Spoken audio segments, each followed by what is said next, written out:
Hey, so about the Brockhampton boys signing to RCA Records. A lot of people freaking out about that, like, whoa, it's over, man, it's over. They're selling out. Oh, no. Oh, it's over. Here's the thing.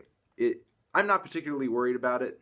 It does not, it doesn't really make me concerned because labels and the relationship that artists can have with labels and the way that artists gain buzz, get famous, and maintain their popularity in the internet age is far different than what it was in the 70s, 80s, and 90s. My point being that RCA saw this independent group totally out of nowhere doing huge numbers, selling records, selling tons of tickets at shows, and we're like, we want a piece of that. We have the connections, we have the infrastructure, we have the ability to put you in a position in the industry where you will see more success. And Brockhampton, they're already making the music that their fans love.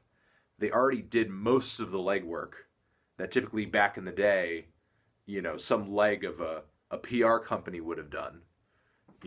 Like they built their own shit from the ground up. They weren't on a major label. A major label didn't do that for them. It would be idiotic of a label to pick up a group like Brockhampton and then say, okay, well, now we're going to tell you how to make music. They're already making the music that their fans want. They already have the fans. At the end of the day, the label wants you to have fans so that you could sell records or have music streamed by them. And Brockhampton's already done it.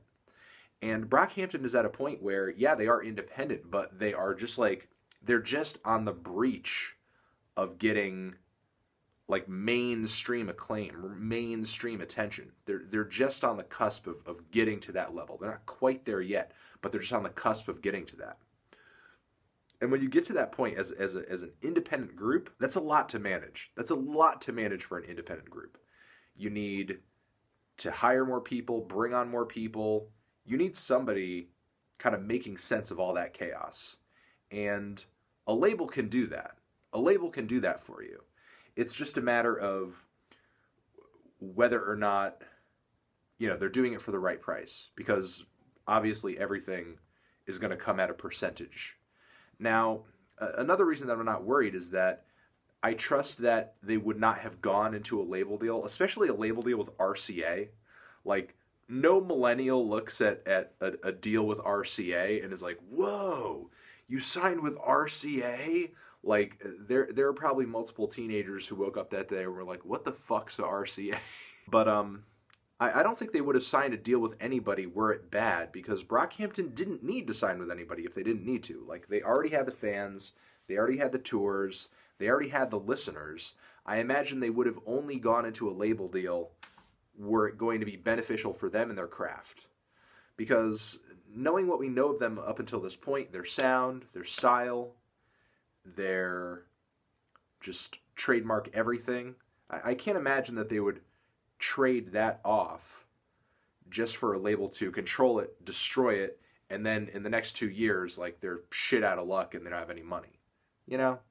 Brockhampton has already displayed themselves to have quite a bit of longevity in terms of, hey, they're forward thinking, they're looking towards the future. They're not just like hopping on some trendy stuff that's going to be dead in the next year or so. So I can't imagine that they would just like try to cash out totally now when their potential to grow artistically and in terms of relevancy is so much higher. There's so much higher to go. So personally, I'm not really worried about the label deal. I think at the end of the day, again, they just needed a way to manage their ever-growing fame and everything that comes with it, and potentially gain infrastructure and gain people who have more know-how in the industry than they do to maximize their abilities to kind of take advantage of this rare moment in a group's career where you're making great stuff, you were once independent, and you're sort of on your own, kind of slowly transitioning into like almost a mainstream group. So I'm just going to leave it at that. You know, I'm not particularly worried about it. If it lets them do what they're doing more effectively, then I think it's cool at the end of the day. Like, will RCA, one of the comments I saw, you know, RCA is not going to let them release 3 albums in a year. You know, honestly, I don't really want them to release 3 albums in a year again. You know, I feel like Saturation was cool. The trilogy was cool. It was very smart. It was great. It was a rare, interesting thing. But, you know, it's no longer going to be a rare, interesting thing if they just drop 3 records every year. You know, and I feel like while those records are good, you know, I would much rather hear 1 fucking classic than 3 like good to very good records packed in a year. You know what I mean? So I'm hoping that Puppy team effort, whatever it is they're working on next, they're really putting everything into it, and that this is going to be like their big breakout album that is going to define them, the record that everybody remembers, the record that honestly like makes Saturation look like it was just a practice round. So over here next to my head is another video that you can check out. Hit that upworthy link, subscribe to the channel, and that's it. Those are my thoughts. RCA, Brockhampton. Love you, love you, love you. Forever.